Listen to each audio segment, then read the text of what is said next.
எல்லாருக்கும் வணக்கம். ஆ நம்மளோட பண்ணையில எப்போ வந்தாலுமே எல்லா சீசன்லயும் சாப்பிடுற மாதிரி வெவ்வேறு பழ மரங்கள் நடணும். அப்புறம் காய்கறிகள் நம்ம வீட்டுக்கு தேவையான காய்கறிகளையும் நாமளே பயிரிட்டு சாப்பிடணும். நம்ம உற்பத்தி பண்ணி அத நம்ம சாப்பிடுறது ஒரு எப்படி சொல்ல? ஒரு சுவாரஸ்யமான விஷயம் தான். கடையில போய் பர்ச்சேஸ் பண்றதுக்கும், நம்ம உற்பத்தி பண்ணி சாப்பிடுறதுக்கும் ஒரு திருப்தி கிடைக்கும். அந்த விதத்தில நம்ம தோட்டத்தில நெறைய மரங்கள் நட்டியிருக்கோம். அதில நம்ம மொதல்ல மகசூல் எடுத்தது முருங்கை, அப்புறம் கொடுக்காப்புளி, அப்புறம் இலந்த மரம். இந்த 3ம் நமக்கு ரெகுலரா பழம் தந்துட்டுருக்கு. அப்புறம் அந்த லாஸ்ட்ல இருக்கு சீனி பழ மரம்னு சொல்லுவாங்க.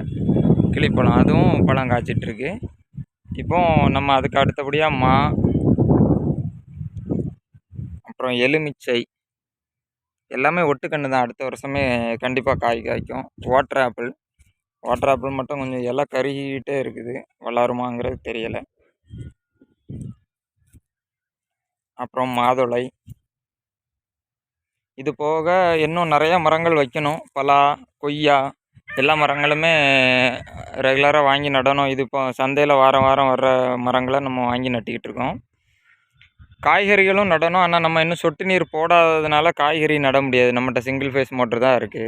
சொட்டு நீர் போட்டுட்டு அப்புறமா நம்ம எல்லா விதமான காய்கறிகளுமே நம்ம மண்ணுக்கு என்னென்ன காய்கறிலாம் வளருமோ பாரம்பரிய ரக காய்கறி வெண்டை, கத்திரி, மிளகா, தக்காளி, பாகற்காய் இந்த மாதிரி காய்கறிகளையும் பயிர் பண்ணணும்.